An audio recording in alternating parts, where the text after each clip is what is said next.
Salve galera, este é mais um vídeo da playlist Idade Média e Império Carolíngio.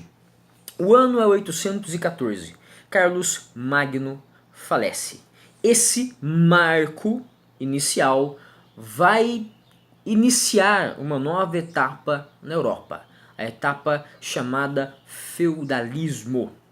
Bem, o que a morte de Carlos Magno tem a ver com o feudalismo? Carlos Magno promoveu um casamento extraordinário, uma aliança muito inteligente, muito malandra. Carlos Magno precisava de proteção.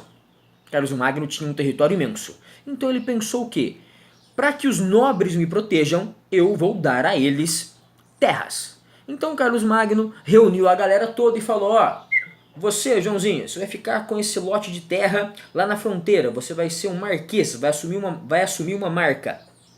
Pedrinho, você vai ficar com esse lote de terra menor, é um condado, você vai ser um conde. Marquês, Joãozinho, Pedrinho, um conde. E você, meu truta, você, sei lá, José, você vai ficar, porque é meu truta, com a parte maior. Você vai ficar com um ducado, você será um duque. Duques, marqueses, condes, ducados, marcas e condados. Carlos Magno deu terras, deu o uso desses lotes de terra a nobres de confiança. E o que Carlão ganhava em troca? Proteção militar.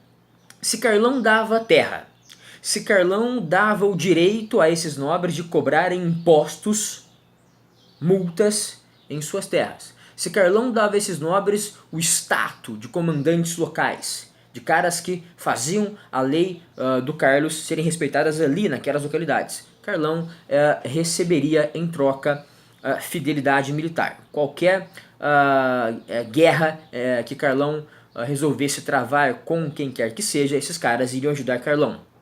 Esses caras iriam proteger Carlão.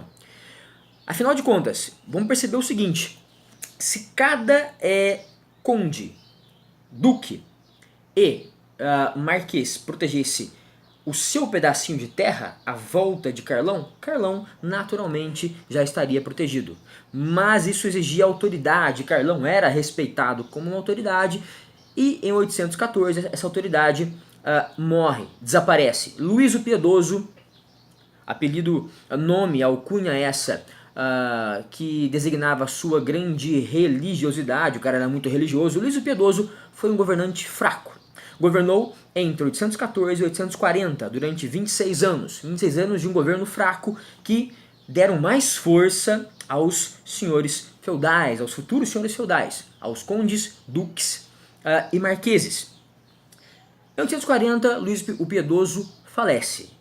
E entre este ano, 840 e 843, os três filhos de Luís o Piedoso, os três netos de Carlos Magno, brigam entre si pela posse do reino, pela posse do Império Carolíngio. Ao final de 3 anos de quebra-pau, um quebra-pau saudável entre irmãos, os caras resolvem fazer um tratado, Tratado de Verdun. O que dizia o Tratado de Verdun de 843? Carlos o Calvo, você vai ficar com a parte ocidental do mapinha do Império Carolíngio, a França. Luís o Germânico vai ficar com a parte oriental, que hoje é a Alemanha. Carlos o Calvo com a França, Luís o Germânico com a Alemanha. E o Lotário vai ficar com a parte central, que hoje seria a França, parte da Itália, enfim. O Tratado de Verdun, portanto, oficialmente divide o Império Carolíngio. Isso dá mais força aos senhores feudais, aos senhores locais, pois eles não têm mais de respeitar uma autoridade real. A autoridade real foi dividida e com isso foi enfraquecida entre três reis.